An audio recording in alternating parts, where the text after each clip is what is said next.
기독교가 종교는 아니지만요. 세상에서는 기독교도 하나의 종교로 구분해요. 그렇다면 기독교가 다른 종교와 가장 다른 것이 무엇인가? 다른 종교는 다 사람이 찾아가요. 사람이 애를 써야 되고요. 사람이 노력을 하고 사람 편에서 어떠한 신에게 신이 있지도 않지만 자기의 소원을 아뢰는 거지요. 그래서 자기의 어떠한 열심으로 어떠한 노력과 희생으로 신에게까지 찾아가서 그 신에게 감동을 주는 형태로 종교가 만들어져요. 하지만 이 기독교는요, 하나님이 우리에게 내려오셨다는 거예요. 하나님께서 우리를 만나시기 원하셔서 우리를 찾아오셨다는 거예요. 신이 높고 높은 영광의 보좌에 앉아 계신 그 신이요, 낮고 낮은 이 땅까지, 아니 가장 지독하게도 더럽고 험한 패역한 우리의 마음까지 찾아와 주시어서 우리 안에 거하시겠다는 거예요. 그게 기독교의 자랑이고요. 우리가 예수를 믿고 하나님을 경외하고 그리스도인으로 살 수밖에 없는 정체성과 자랑이 여기에 있어요. 우리가 가장 지루하게 생각하는 출애굽기 25장 이후의 말씀이요, 그 높고 높으신 하나님이 우리를 만나시겠다고 하는, 그래서 내가 너희하고 만나기를 원하는데 너희가 나를 위해서 성소를 지어줄 수 있겠니?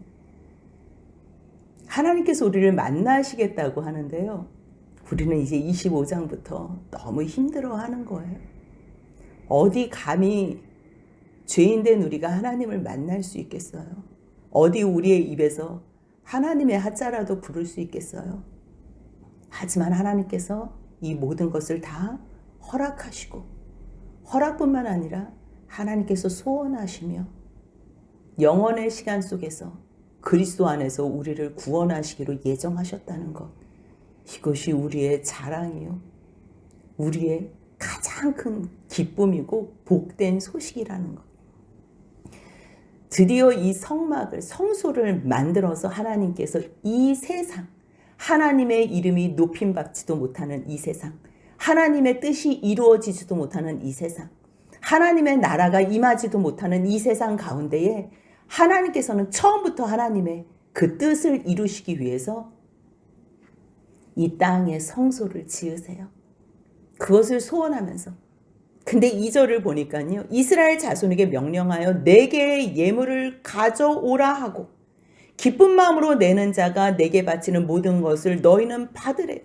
그 받은 것으로 내가 그들 중에 거할 성소를 그들이 나를 위하여 짓되 받은 것으로 지어달래. 아니, 이 세상을 하나님께서 말씀으로 다 만드셨는데 성소 말씀으로 못 만드실 게 없어요. 그런데요, 주님께서는 너희가 자원하는 그 마음으로, 기뻐하는 그 마음으로 내는 그 예물을 받아서 하나님께서 만드시겠다는 거예요.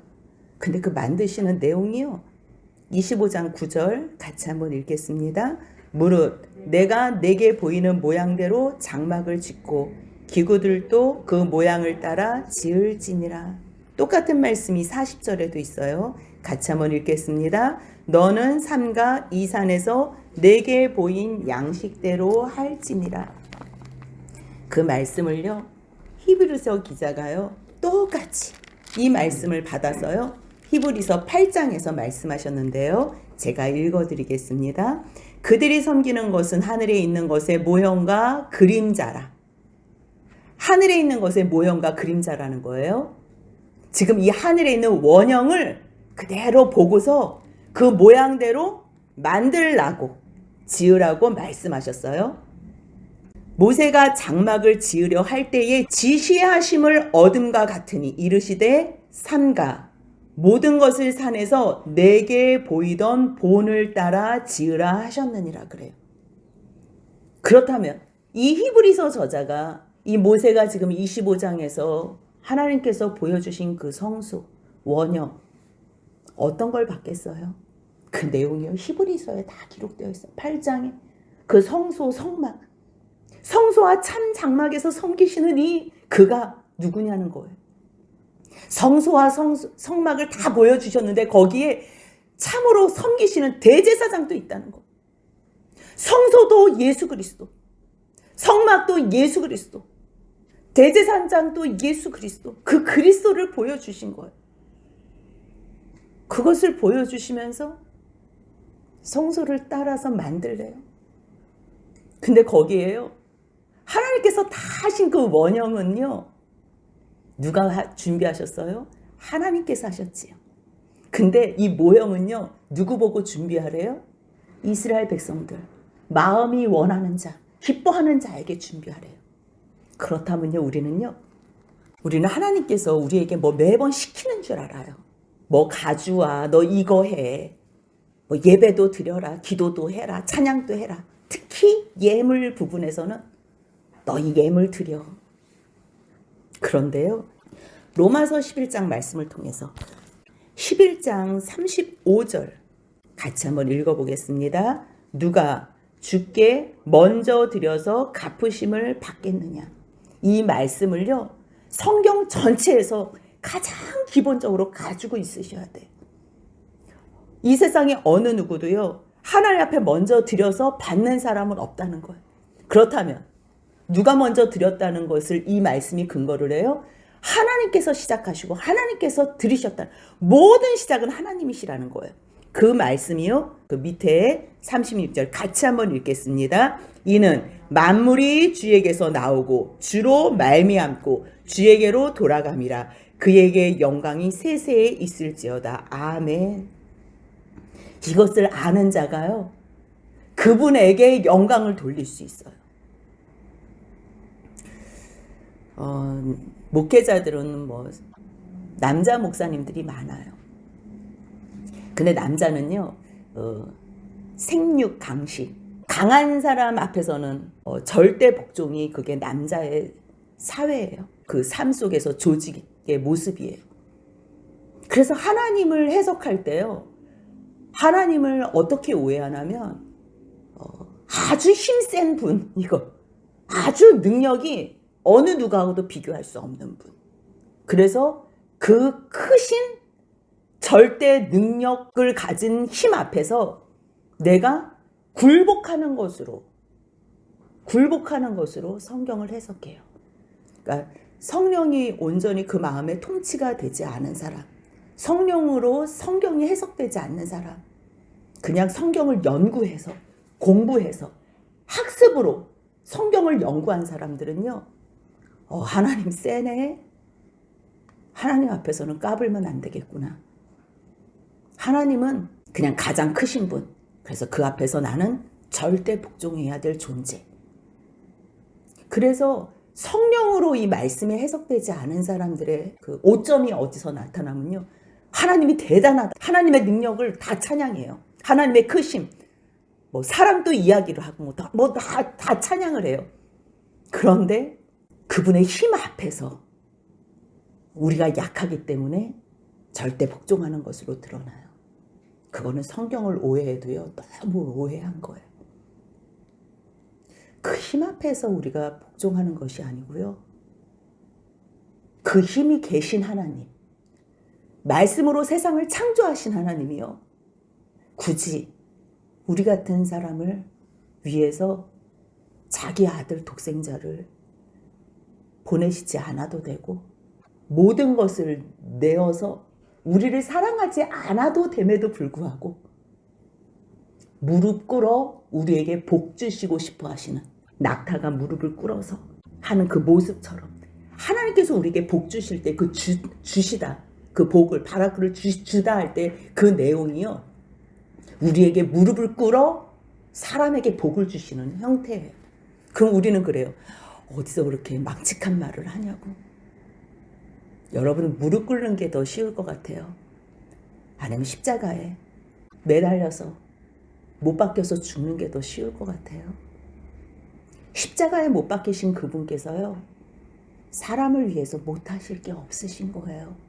그래서 그분은 힘으로 우리를 지배하고 힘으로 우리를 끌어다니는 게 아니고요, 자원하고 기쁜 마음으로 이미 벌써 영원한 시간에서 예수 그리스도를 준비하시고 예정하셨다는 거예요. 그게 우리가 영원히 찬양할 제목이에요. 누가 주께 먼저 드려서 갚으심을 받겠어요? 우리가 뭔가 하나님한테 해서요? 하나님은 횡포하는 주인이고 우리는 섬기는 무익한 종이라서요? 그래서 그 하나님, 횡포하는 하나님 앞에서 내가 겸손하고 하나님을 섬기는 그러한 거룩한 종이에요? 아니에요. 하나님께서 우리를 무익한 종처럼 여길 수밖에 없을 만큼 엄청난 사랑을 해주셨다는 거예요.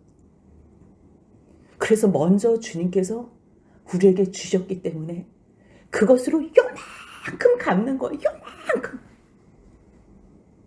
요만큼도 흔적도 안 나요.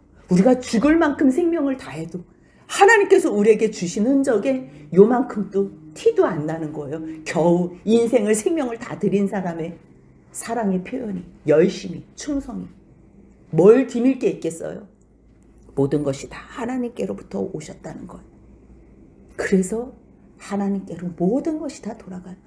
하나님이 하셨다는 게 뭔지 알아요? 그렇게 큰 사랑을 하셨기 때문에 우리로 자원하는 마음으로 할 수밖에 없게 하셨다는 거예요. 이 큰 구원을 이루신 하나님 앞에서 자원하는 마음으로 예물을 드릴 수 있는 거예요.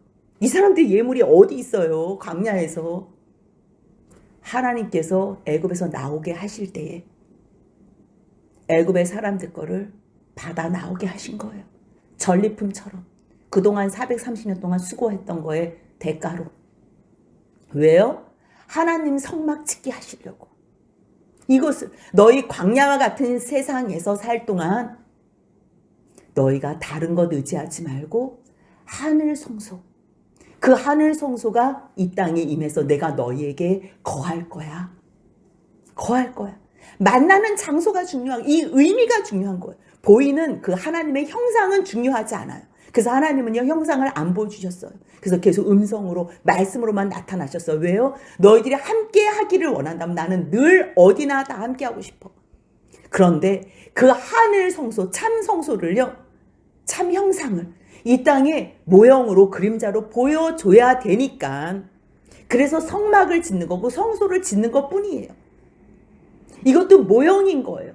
근데 여기를 성소를 짓고 이것이 성전, 솔로몬 성전이 되고 또 헤롯 성전이 됐지만 예수님이 뭐라 그러세요? 돌 하나도 남지 않게 무너지리란 말씀하시잖아요. 왜요? 하나님께서 함께 하시고 싶다 그랬는데 25장 오늘 본문에서 출애굽기 25장 22절에서도 거기서 내가 너와 만나기 위해서 그것이 하나님을 위한 거고 만나서 내가 너에게 명령하고 말씀을 선포할 때에 그 명령 말씀을 준행하는 그 삶, 너희가 듣는 그 자체가 복이라는 것에서 너희를 위해서 이스라엘 자손을 위하여 하나님을 위하는 게요. 하나님을 위하는 거지만 옆에 있는 우리. 그래서 하나님께서 왜 너는 너를 사랑하는 것처럼 왜 너 이웃을 사랑하라는 거예요? 똑같은 말씀이에요. 우리가 옆에 있는 형제를 사랑하면서 행복해하는 그것이 나를 위하는 것. 그 방법이 하나님께서 우리를 사랑하신 방법이에요. 하나님은 하나도 안 하고 오직 자기만 위하고 나에게만 영광을 돌려. 너희 모든 영광 다 나한테만 돌려. 나만을 위해서. 그래서 우리한테는 너 옆에 있는 사람을 위해서 해. 너 하나님을 위해서 해. 그게 너를 위하는 거야. 이게 앞뒤가 말이 안 맞는 걸로 해석을 하면 안 돼요. 하나님께서 영광 받으시는 자리가 어떤 자리였어요? 패역한 우리들 사랑으로 표현해준 그 자리. 로마서 15장에는 무엇이라고 나와요? 그리스도께서 하나님께 영광을 돌리신 것처럼 너희도 옆에 있는 형제를 받으라. 받는 것으로. 사랑할 수 없는 옆에 있는 형제를 받는 것으로. 그것이 하나님께 영광이에요. 이거는요, 엄청난, 하나님이 우리를 어떻게 사랑하셨는지 알면요, 그거 우리가 본받는 거예요. 그것이 예수 그리스도로 나타난 사랑이에요. 예물요, 하나님께서 말씀으로 성소 다 지을 수 있어요. 그런데 하나님께서 하나님이 온 마음으로 기뻐함으로 하나님이 가장 귀한 예물, 그것을 드렸다는 거예요. 이 예물이요, 고린도 후서에서 바울이 표현한 것으로는요, 연보로도 나와요. 잠깐 한번 가볼게요. 근데 그 연보를 얘기하는데요, 고린도 후서 9장에 성도를 섬기는 일에 대해서. 연보가 왜 필요하냐는 거예요. 성도를 섬기는 일이에요. 근데 이 연보는요, 너희가 억지로 하지 말래요. 5절 보니까요, 이 형제들로 먼저 너에게 가서 너희가 전에 약속한 연보를 미리 준비하게 하도록. 왜요? 왜 연보를 왜 미리 준비해요? 생색내고 하고 싶고 그때 해가지고 유세스럽게 하고 싶은데, 아니에요. 하나님께서 우리를 위해서 이미 벌써 준비하신 그 예수 그리스도, 성도를 살리기 위해서, 성도를 섬기는, 교회를 세우는 일, 하나님께서 우리를 어떻게 사랑하시고 어떻게 성전을 만드시고 어떻게 우리를 살리기 위해서 예수 그리스도를 준비하셨냐는 거예요. 억지로 하지 말래요. 이렇게 준비해야 참 연보가 되고 억지가 아니래요. 그래서 결국은요, 각각 그 마음대로 정한 대로 할 것이, 인색함으로는 억지로 하지 말래요. 하나님은 즐겨내는 자를 사랑하신대. 왜요? 우리 거 뺏어가려고 지금 이렇게 말씀하세요? 아니에요. 하나님께서 우리를 향해서 그렇게 즐겨하셨다는 거예요. 즐겨서. 즐겨했을 때 너희도 서로 즐거워하면서 해. 그럴 때 어떤 결과물이 있냐면요, 고린도후서 9장 11절 12절 같이 한번 읽어보겠습니다. 너희가 모든 일에 넉넉하여 너그럽게 연보를 함은 그들이 우리로 말미암아 하나님께 감사하게 하는 것이라. 이 봉사의 직무가 성도들의 부족한 것을 보충할 뿐 아니라 사람들이 하나님께 드리는 많은 감사로 말미암아 넘쳤느니라. 성도를 섬기는 것, 이 연보하는 것, 이거를 봉사의 직무라고 얘기를 해요. 왜요? 왜 한대요? 하나님께 감사하게 하는 것이래요. 이것을, 성도들의 부족한 것을 보충하며 이 사랑이 넘치게 할 때에 그 부족한 것을 보충하는 것뿐만 아니라 그 사람이 하나님께 드리는 많은 감사가 있다는 것.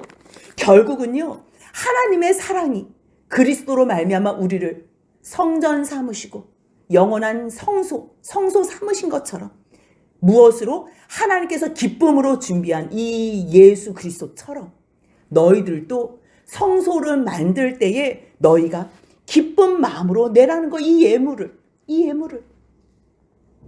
그래서 하나님 앞에 온전히 드려지게. 근데 이 드려지는 이 예물의 뜻에는요, 떼어버리고 막 이런 뜻이 같이 이렇게 의미적으로 담아 있어요. 무엇이에요? 예수 그리스도는 온전하게 준비돼서 하나님의 정말 본체로 그렇게 준비됐지만요, 우리가 하나님 앞에 드리는 거는요, 우리로 드릴 수는 없어요. 우리는 거짓되고 죄악이 많기 때문에 우리로 드릴 수는 없어요. 하지만 하나님 앞에 드릴 때 이것을 하나님께서 받으시잖아요. 그러면 히브리서 11장에서 아벨의 예물을 받으신 걸 왜 받으셨어요? 믿음으로 아벨은 하나님께 드렸다는 거. 믿음으로 드릴 때에 그것이 하나님 앞에 연락된다는 거예요. 그렇다면 우리의 더러움은, 죄악, 이거는요, 벗겨져 버리는 거예요. 여기에 남아 버리는 거예요. 하나님 앞에는요, 억지로 드린다면 이거는요, 그 죄된 것이 그대로 묻어 있겠지요. 근데 하나님 앞에 기쁨으로 드릴 때에 이 모든 나의 세상의 육을 향해서, 세상 것을 향해서 갖고 있는 그러한 모든 죄된 것은요, 완전히 버려지는 거예요. 버려질 때에만 하나님께서 기쁘게 받음직한 예물이 된다는 거예요. 그래서 계속적으로 뭘 강조해요? 너희가 자원하는 마음으로. 그렇다면 이 자원하는 마음으로 드리라고 말씀을 하셨잖아요. 그러면서 뭐 너희가 그들에게 받을 예물은 이러하니, 뭐 얼마나 많은 것들을 다양하게 기록했는지 몰라요. 우리는 걱정을 하잖아요. 우리 수준에서 이거 기쁨으로 내는 사람들이 있을까? 그래서 일단 확인을 하고 가야 될 것 같아서 출애굽기 35장 5절을 보면요, 출애굽기 25장부터 31장까지는 성막에 대한 말씀을 하나님께서 모세에게 하셨어요. 그리고서 그 40일 동안 십계명을 받은 돌판과 그리고 이 성막을 지으라고 말씀하신 그 모든 말씀을 받고서 내려왔는데 32장에서 이스라엘 백성들이 금송아지를 만들었어요. 그래서 34장까지는 그 금송아지 사건 때문에 모세가 하나님 앞에서 이스라엘 백성들을 중보하는 내용이 나와서 또 산에 또 6번째 올라가고 7번째 올라가서 다시 받아와요. 그 내용이 있은 후에 35장이 돼요. 그러니까 35장부터 40장까지는 이 앞에 있는 말씀이 또 한 번 반복이 돼요.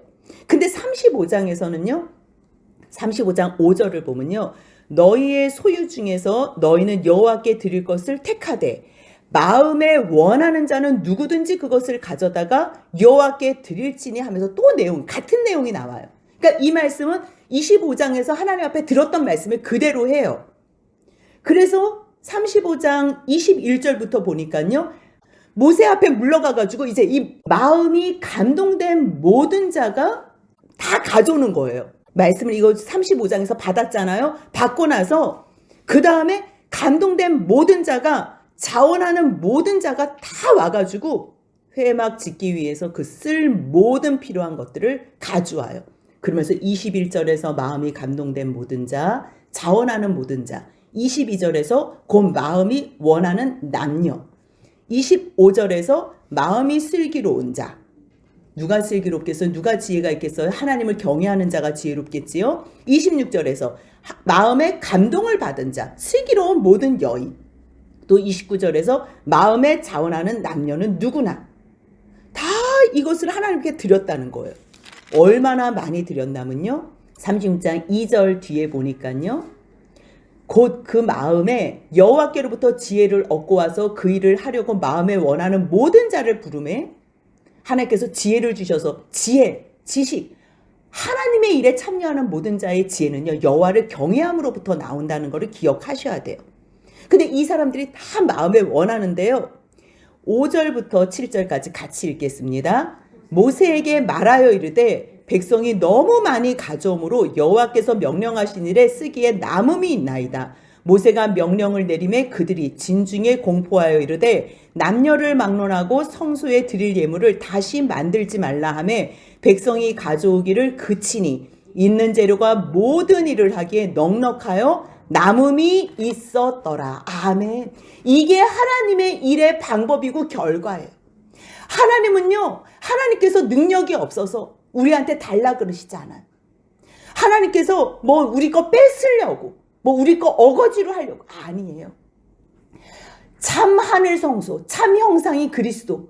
하나님께서 어떻게 준비해 놓으신 그 그리스도 구원준지 이 땅에서 너희가 이 성소 짓는 일에 동참함으로 말미암아 이 영광된 일에 함께 하시겠다는 거예요.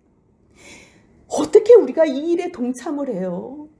그렇기 때문에 우리는요, 교회를 뭐 연보를 하거나 성전 건축에 우리가 마음을 할 때요, 뭐 불쌍해서 하거나, 이거 딱하네, 저거 저렇게 하다가 저거 망하면 어떡해, 저거 큰일 났네. 아니요.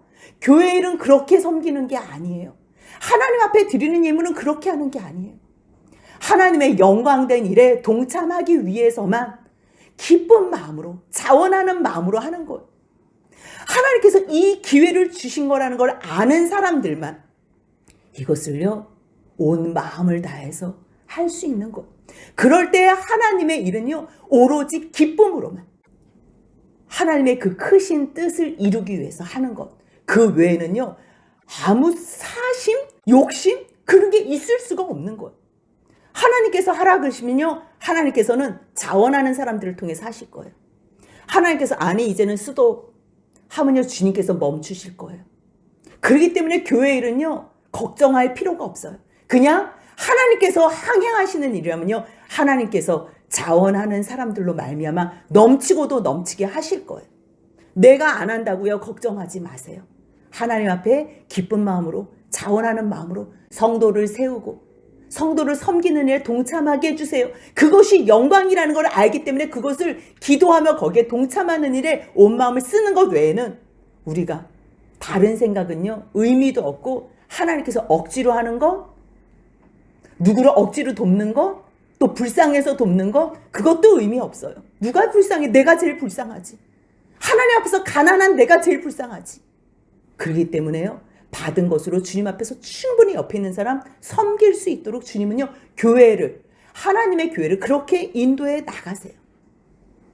주님께서 이렇게 기쁜 마음으로 내는 자를 바치게 함으로 성소를 만들라 그래요. 그러면서 10절부터 나오는 말씀이요. 증거궤를 만들라 그래요. 이 증거궤가 언약궤를 얘기하지요. 그리고 그 언약궤 위에 속죄소를 만들라 그래요. 근데 여기서 증거궤를 만들 때 조각목 우리가 너무 잘 알지요. 시띠 나무라고도 하고요. 그리고 아카시아 나무라고도 우리가 알고 있어요. 근데 이 조각목이라는 그 시띠 나무가요. 이게 원어적으로는요. 시팀이 돼요. 그러면 시팀이라는 게 무슨 뜻이나? 쉬티나라는 뜻이에요. 그러니까 사탄, 놀랍지요? 그 어원의 뜻이. 사탄이라는 게 뜻이 뭐예요? 대적자. 저는 이 말씀을 준비하면서 조각목이라는 것은 성지순례를 가잖아요. 광야에서 이 시띠나무를 구경할 수가 있어요. 앙상하게 이렇게 두 그루가 있어요. 그 장면이 이렇게 머릿속에 찍혔는데요. 그러면서 가이드가 설명해 줄 때 뭐라고 설명해 주냐면요. 저 아카시아 나무, 저 시띠 나무는 뿌리가 100m까지 뻗쳐진대요. 그리고 저 시띠 나무는 작은 물방울에도, 작은 수증기에도요, 이 수증기를 빨아들일 준비가 돼 있대요. 그러면서 그때 제가 어떤 것을 이렇게 묵상하게 됐냐면, 하나님께서 하나님의 백성들을 광야로 인도하시고, 광야의 시간을 통해서 하나님의 은혜를 알게 하시는 이유는 그 핍절함 속에서, 부족함 속에서 그냥 하나님께서 주실 은혜를 받기에 충분히 준비된 상태구나. 거기에 어떻게 그런 나무가 자라날 수가 없어요. 왜요? 광야에는요, 비가 잘 안 와요. 그 물도 없어요. 잠깐 안개가 끼었다가 없어지고, 잠깐 비가 잠깐 내리고. 근데 그 비, 그 물을 머금고요, 그 아카시아 나무가 자라더라고요. 보잘것도 없어요. 너무 흔한 나무예요. 근데 왜 그 나무 조각목으로 언약궤를 만들어요? 정말 시팀이라는 단어, 사탄, 대적자라는 단어 속에서 왜 그 시띠나무를 언약궤를 만들어요? 하나님께서는 대적자인 우리, 하나님을 대적하는 우리 같은 존재, 우리로 하나님의 말씀을 담을, 하나님이 만나주실 성소를 그 가운데 가장 중요한 증거궤를 만드는 제목으로 사용한다는 거예요. 근데 우리의 모습으로 사용이 돼요? 우리의 모습으로 하나님 앞에 나아갈 수 있어요? 나아갈 수가 없지요. 그렇기 때문에 11절 같이 한번 읽겠습니다. 너는 순금으로 그것을 싸되 그 안팎을 싸고 위쪽 가장자리로 돌아가며 금태를 두르고, 조각목으로 채를 만들어 금으로 싸고 또 싸고 또 싸고, 싸는 것뿐만 아니라 그것도 부족해서 17절 18절 같이 읽겠습니다. 순금으로 속죄소를 만들 때 길이는 2규빗 반, 너비는 1규빗 반이 되게 하고 금으로 그룹들을 속죄소 두 끝에 쳐서 만들되, 이쪽으로 저쪽으로 이렇게 해서 연결해서 만들라고. 이거는 말로 해서 모를 것 같아서 이렇게 제가 사진을 가져왔어요. 다른 거는 다 규격이 있어요. 그래서 사람들이 만들 수가 있는데요. 이 속죄소는요, 이 높이가 안 나와 있어요. 높이가. 여기 길이는 나오는데요. 똑같으니까, 그치요? 근데 이 속죄소는요, 이 높이가 안 나와 있어요. 높이가. 왜요? 여기 계시겠다고 약속하신 곳이에요. 여기에서 내가 너희에게 은혜를 베풀겠다고 약속하신 곳이에요. 여기가 속죄소예요. 속죄소는 이것이 속죄소가 아니에요. 이거는 언약궤고요. 이 언약궤 안에는 십계명, 돌판과 그 다음에 쌍난 지팡이, 아론의 쌍난 지팡이야 만나 항아리를 넣는다 그랬어요. 우리들은 그것이 자랑인 것 같아. 이스라엘 백성들은 그거를 자랑이라고 생각하면서 십계명도 돌판도 자랑하고 아론의 쌍난 지팡이도 그 다음 만나 항아리도 자랑을 해요. 하지만 그거는 죄악의 흔적이에요. 그 돌판은 우상 숭배하는, 금송아지 만들면서 우상 숭배했기 때문에 하나님께서 만드신 그 돌판을 깨고서 모세가 다시 만들어 온 돌판이. 만나는요, 하나님께서 날마다 일용할 양식 주시겠다고 날마다 내려주시는데 욕심껏 또 모으고 그래서 썩어서 버리고 정말 죄된 흔적이 하나님 앞에 불평불만하면서 하나님 앞에 받아낸 음식. 아론의 쌍난 지팡이도 마찬가지지요. 고라 자손들이 반역하면서 하나님께서 세우신 이 아론의 지팡이, 그 쌍남으로 말미암아 아론을 세우셨다는 증거를 하셨지. 하나님의 말씀에, 하나님의 질서에 순종하지 않는 이스라엘 백성들, 그것을 이 언약궤 안에다 넣으라는 거예요. 우리는 죄된 모습이에요. 하나님의 말씀 앞에서 뭐 지어져 나간다 그러고 만들어져 나간다 그래도요, 우리는 이것을요 속죄소로 덮어주시지 않으면, 이 속죄소가 카파르예요. 카파르. 속죄소라는 건 덮다라는 뜻이에요. 덮다. 주님의 속죄소의 은총으로 주님께서 우리의 죄악을 덮어주시지 않으면요, 우리는 만날 수가 없는 것. 말씀 안에서 만나주시고 말씀으로 만나주시고. 히브리서에서는요, 이곳에 뭐 십계명, 만나 담은 항아리, 아론의 쌍난 지팡이가 있다고 하지만 성경을 또 자세히 보면요, 말씀만 이 안에다가 넣으라 그래요. 그 외의 것은 법궤 앞에다가 두라고 말씀하세요. 뭐 보관상 넣었다가 뺐다가 뭐 이동할 때 그럴 수는 있지만 하나님 앞에서 온전한 말씀으로만 하나님을 만날 수 있는 우리의 모습. 그래서요, 이 증거궤 언약궤는요, 뭐 더 깊이 들어가면 얼마나 많은 내용들이 담겨 있겠어요? 그런데 하나님을 대적하는 우리를 주님께서는 재료로 삼으셔서 주님의 말씀을 담아 또 금을 입혀서, 금은 뭐예요? 가장 존귀하다는 거잖아. 왕권을 상징하는 거잖아. 예수 그리스도의 그 영광된 왕권, 영화로운 모습, 변치 않는 그 온전하심, 그 모든 내용들이 다 들어가 있잖아요. 그것으로 만드시겠다는 거예요. 그러면서 이제 속죄소를 궤 위에 얹고 내가 내게 줄 증거판을 궤 속에 넣어라. 그래서 결론은요, 22절 한번 같이 다시 한번 읽어보겠습니다. 거기서 내가 너와 만나고 속죄소 위 곧 증거궤 위에 있는 두 그룹 사이에서 내가 이스라엘 자손을 위하여 내게 명령할 모든 일을 내게 이르리라. 그래서 증거궤, 언약궤 또 속죄소에 대해서 어떻게 만들라고 주님께서 모세에게 말씀하세요. 23절부터 30절까지는요, 떡상이라고도 하는 진설병을 두는 상을 얘기하고요. 31절부터는요, 등잔대가 기구들에 대해서 말씀하세요. 뭐 똑같은 말씀이 또 출애굽기 37장에서 나와요. 그때는 이제 자세하게 만드는 내용으로, 35장에서는 이렇게 만들어라 하면서 마음이 원하는 사람들이 모든 예물들을 가져온 내용이고요. 36장부터는 이렇게 만드는, 실질적으로 말씀을 듣고서 만드는 내용들이 40장까지 기록되어져 있어요. 이것도 마찬가지예요. 진설병이 떡상이에요. 여기에 이렇게 그림을 보면요, 전체 이것을 성막이라고 하지요. 이것도 성막이라 하고요. 요것도 성막이라 하고. 왜요? 이 모든 것이 다 그리스도를 상징하는 거기 때문에 뭐든지 성막이라 할 때는 이 전체도 성막이라고도 하고, 성소와 지성소를 나누는 것도 이것도 휘장 성막이라고도 하고, 다 예수 그리스도를 상징하는데요.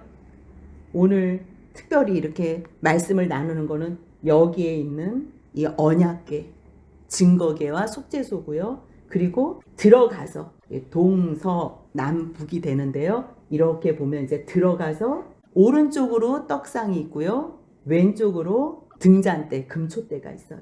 그리고 여기 정면에 분향단이 있어요. 이 분향단은 뒤에 30장에 나와요. 오른쪽으로 떡상이 있고요. 떡상 크기도 두 규비, 너비는 한 규비, 높이 한 규비, 그러니까 1m 50cm, 50cm 되게 만들었어요.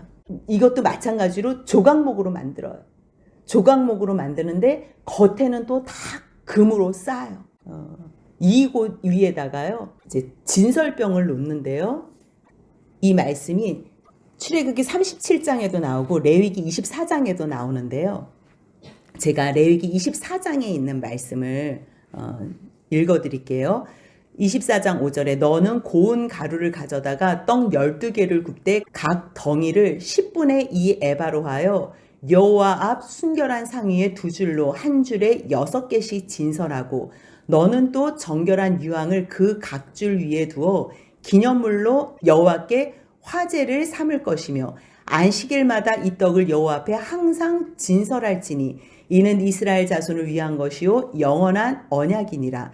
이 떡은 아론과 그의 자손에게 돌리고 그들은 그것을 거룩한 곳에서 먹을지니 이는 여호와의 화제 중 그에게 돌리는 것으로 지극히 거룩함이니라. 이는 영원한 규례니라. 결국 이 떡은요, 예수 그리스도, 우리의 영원한 떡 대신 예수 그리스도를 상징해요. 근데 이 떡을요, 12개를 만들어 6개씩 넣는데요. 하나의 이 떡덩어리를 얼마나 크게 만드냐면 10분의 2에바로 만드는데 1에바가 22리터거든요. 그럼 10분의 2에바는요 4.4리터로 만드는 거예요. 우리가 왜 2리터짜리 이렇게 큰 물통 그게 2리터라면 4.4면 떡 하나가 이만한 거예요. 그래서 다윗이 왜 노예 가가지고 아히멜렉 제사장을 만났을 때 배고파서 뭐 먹을 거 없냐 그랬을 때 아히멜렉이 보통 떡은 없고 거룩한 떡이 있다고. 그래서 결국 그 떡을 먹었잖아요. 물론 거룩한 이 떡은요 제사장만 먹을 수 있는 떡이에요. 일주일에 한 번씩 하나님 앞에 드린 후에 이것으로 제사장들에게 하나님께서 먹이시지요. 아무리 거룩한 떡이라도요 하나님께서 이 모든 법은 왜 만드셨어요? 사랑하는 사람들, 하나님의 백성들을 위해서 만드신 거예요. 그렇기 때문에 배고프다면 사랑으로, 사랑의 법으로 다윗이 그것을 먹었다는 것을 우리가 알고 있어요. 오늘 이 25장에서 진설병을 두는 상 30절을 읽어보니까요. 상 위에 진설병을 두어 항상 내 앞에 있게 할지라. 결국 이 떡을 왜 또 레위기에서는 영원한 규례라고 말씀하세요? 결국은 우리가 떡을 놓고 우리가 뭘 만들어서 놓는 것 같지만요. 이것도 참 형상이신 그리스도에 대한 예표고 그림자라는 것을 말씀하세요. 등잔대와 기구들도 마찬가지예요. 뭐 복잡하게 뭐 밑판과 줄기와 잔과 꽃받침 꽃을 뭐 이렇게 다 만들려고 살구꽃 형상의 잔과 꽃받침과 또 꽃이 있게 하고 가지 저쪽 이쪽 뭐 다 말씀하세요. 근데 여기서는요. 가장 중요한 것이 한 덩어리로 만들라는 거.